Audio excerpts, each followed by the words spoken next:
యాకోబు వ్రాసిన పత్రిక 5వ అధ్యాయం 15వ వచనం.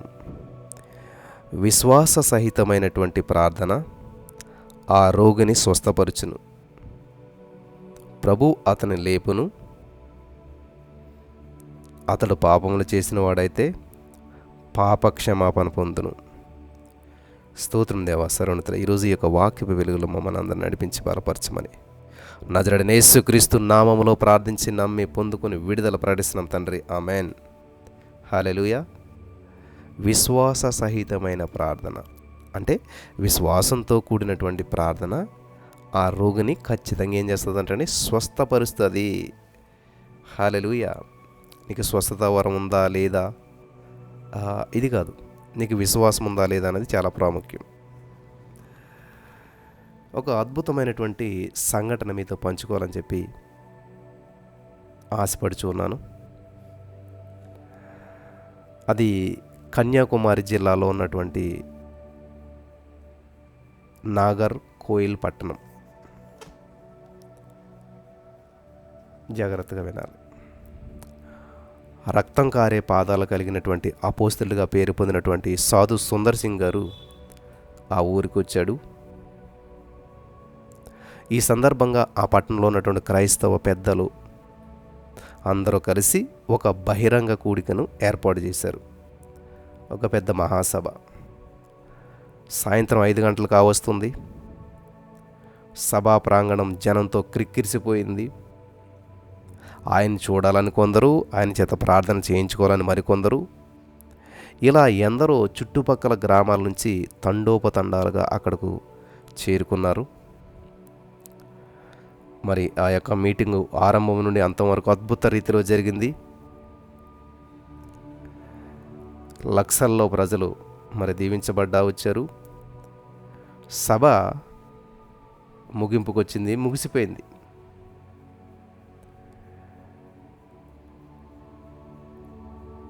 ఎప్పుడైతే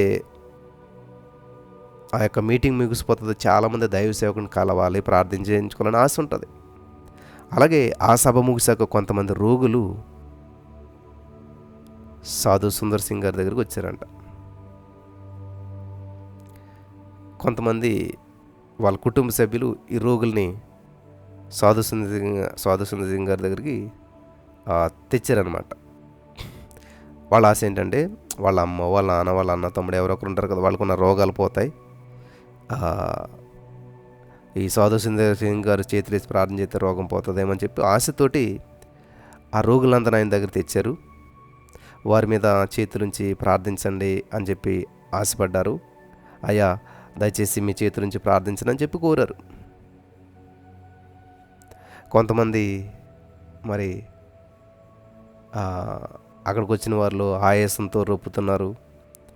కొంతమంది అనారోగ్యంతో అస్వస్థతలు, మరి అవస్థలు పడుతూ ఉన్నారు, మరి నడవలేకపోతున్నారు. ఎన్నో సమస్యలు, చెప్పుకోలేనటువంటి సమస్యలు అక్కడ అందరూ ఉన్నారు.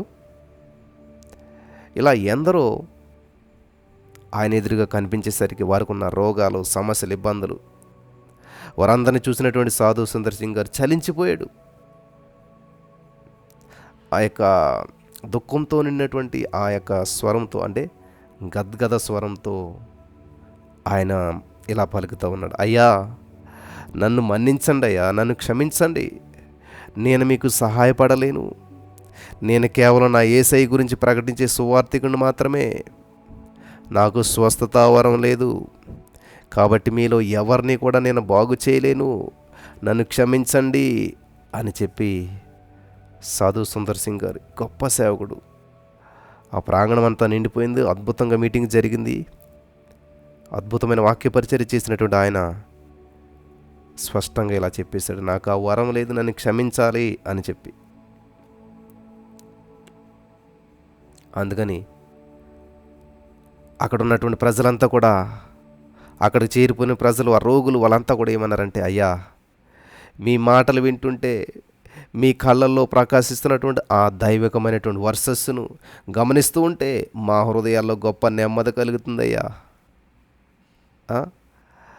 మీరు మీ స్వరం వింటేనే మాకు ఏదో నెమ్మది కలుగుతుంది. దయచేసి మా మీద మీ చేతుల నుంచి ప్రార్థించండి, బాధల్లో ఉన్న మాకు మీ మాటలు భరోసాను కలిగిస్తూ ఉన్నాయి.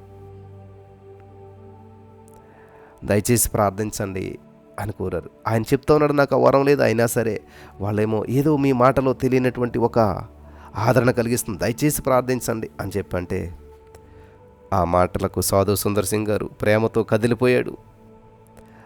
వాళ్ళ యొక్క కోరికను కాదనలేకపోయాడు. చెప్పేసాడని నాకు ఆ వరం లేదు, అయినా సరే ప్రార్థించమన్నారు వాళ్ళు. అయినా సరే ఆయన వారికున్న విశ్వాసాన్ని బట్టి వాళ్ళ మాటను కాదనలేక వాళ్ళకున్న సమస్యలను చూసి చలించిపోయినట్టుండి ఆయన వెంటనే వారి మీద చేతి నుంచి ఎన్నో గంటల పాటు అక్కడికి వచ్చిన ప్రతి రోగిని ముట్టి దీనంగా ప్రార్థించాడు. హల్లెలూయా. ప్రతి వారిని ముట్టాడు ఆయన, ప్రతి వారి కొరకు ప్రార్థించాడు. చాలా గంటల సమయం పట్టింది. విచిత్రమైన అద్భుతమైన విషయం ఏంటంటే ఆయన ముట్టిన వారిలో ప్రతి ఒక్కరూ కూడా అద్భుత రీతిగా స్వస్థపరచబడ్డారు. హల్లెలూయా. దేవునికి స్తోత్రం కలుగును గాక. యేసుక్రీస్తు ప్రభువారి యొక్క శక్తికి సజీవ సాక్షులుగా అక్కడ నుండి ప్రతి వారు వెనుతిరిగారు. హల్లెలూయా. అవును నా ప్రియమైనటువంటి సహోదరి స్నేహితులారా, ప్రేమ ప్రకంపనలను పుట్టిస్తుంది. హల్లెలూయా. ప్రేమ ప్రకంపనలను పుట్టిస్తుంది. పరిశుద్ధాత్మ దేవుడి శక్తిని ప్రస్ఫుటంగా ప్రత్యక్షపరుస్తుంది. కాబట్టి ఆయన ప్రేమతో చలించిపోయాడు. హల్లెలూయా.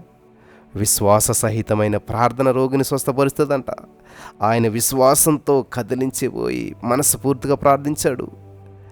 ఆయనకు ఆ వరం లేకపోయినా కానీ ఎప్పుడైతే అలా విశ్వాస సహితమైనటువంటి ప్రార్థన చేశాడో ప్రతి వారు కూడా దేవుని సన్నిధిని అనుభవించగలిగారు. ఆమేన్. హల్లెలూయా. కాబట్టి ఈరోజున నువ్వు విశ్వాసంతో విశ్వాస సహితంగా నువ్వు ప్రార్థించినట్లయితే ఈ రోజున నీ జీవితంలో, నీ కుటుంబంలో, నీ పరిస్థితుల్లో స్వస్థత, విడుదల, అద్భుతాన్ని స్వతంత్రించుకుంటావు. నమ్మిన వారు ఇప్పుడే స్వతంత్రించుకుందురుగాక. ఆమేన్.